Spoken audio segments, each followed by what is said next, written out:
বন্ধুদের আড্ডায় একজন বন্ধু থাকে যে আড্ডা জমিয়ে রাখে, পেট ব্যথা হওয়ার মতো মজার সব কথাও গুজে রাখে মগজে, পকেটে, হাতে, দাঁতের ফাঁকে ফাঁকে, নাড়ি বুড়িতে। ও না হলে আমাদের আড্ডা জমে না। সে হাসির পতাকা। তার মন খারাপ হওয়ার নিয়ম নেই। ঝড় তুফান যাই আসুক তার জীবনে, সে শুধু হাসবে দাঁত খেলিয়ে। আমরা ভেবে নেই তার কাজই বিনোদন দেওয়া। তার কোনো দুঃখ নাই, তার কোনো গল্প নেই, তার কোনো গোপন নেই, তার কোনো কষ্ট নেই।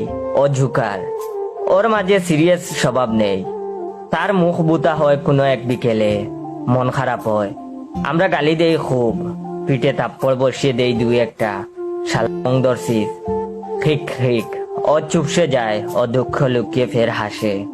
তারপর আমাদের পিঠে চাবুক মারে ব্যস্ততা, জীবন জীবিকার ঠানে ছুটতে থাকি যার যার কক্ষপথে। শুধু ওই কক্ষপথ থেকে নিখোঁজ হয় আমার ওই ঝুকার বন্ধুটা। আমরা ভুলে যাই তাকে, আমাদের বিনোদন প্রয়োজন হয় না আর। ওই বন্ধু একা হয়, একা চুমু দেয় চায়ের কাপে, গলির মুড়ে সিগারেটের ফুকে একা, ব্রিজে বসে পা দুলায় একা, একা একা গান গায়। রাত্রিরে ল্যাম্পোস্টের আলো গায়ে মেখে মাঝ রাস্তায় নেচে ওঠা একদল জুনাক বন্ধু বিহঙ্গ থেকে দূরে কোথাও হারিয়ে যায় সে, খুব দূরে। আমাদের আরেক দল সিরিয়াস স্বভাবের বন্ধু হয়।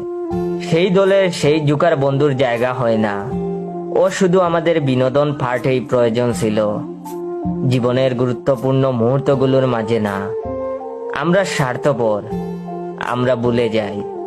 সব বন্ধুরা মিলে ট্যুরে যাই, গানের কনসার্টে যাই, বিয়ের অনুষ্ঠানে যাই, বড় রেস্তোরাঁয় খেতে যাই, মাঝে মাঝে পার্টিতেও যাই। সব বন্ধুরা যায়, শুধু ওই একটা বন্ধু যায় না। সে অজুহাত দিয়ে সরে আসে।